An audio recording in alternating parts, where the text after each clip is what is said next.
A script like The Watchmen is pretty much a dream for a costume designer because we had to cover lots of different decades from the 20th century. The film starts in 1938 and goes forward to 1985. So for each decade we had to try and get some iconic looks from each period that really sort of summed up the period so the audience would get a very clear idea as we jump cut back and forward throughout the decades exactly where we were in the 20th century. In gathering together the costume stock for the film, we really tried to take our starting point from the graphic novel. We wanted to be very respectful to the source material. So it affected a lot of our choice of colours. We really tried to keep within the greens, the purples, the murky sort of secondary colours that are in the graphic novel.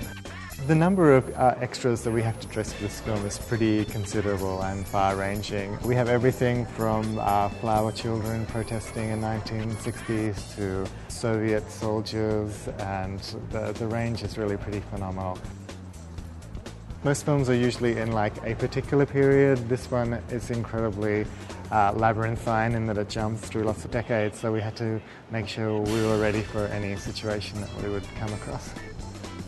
The prison uniforms in the film are drawn very specifically in a strange purpley grey colour, and we decided to replicate that with our hickory stripe here that came in an off-white, and we dyed them into the right tones. Along here is the beginning of our footwear section.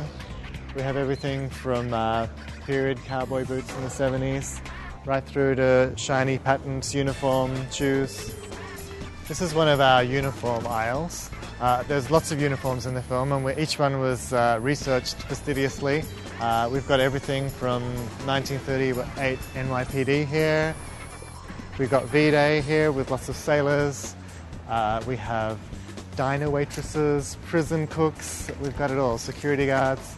So this is where we put together all of our uniforms and make sure that everyone has the right look. This is an example of our research books that we put together for the film. For all of the different periods, we gather images from magazines and books, paintings, art, whatever we can get our hands on that really helps evoke the period. And we refer to these when we're dressing our extras and actors to make sure that we get all of the specific details of each period right. But we also tried to really pick beautiful archetypical pieces that really summed up each decade and also give a real sense of period authenticity to the movie, because it was important for us that we wanted to represent the 20th century as it was if there had really been superheroes.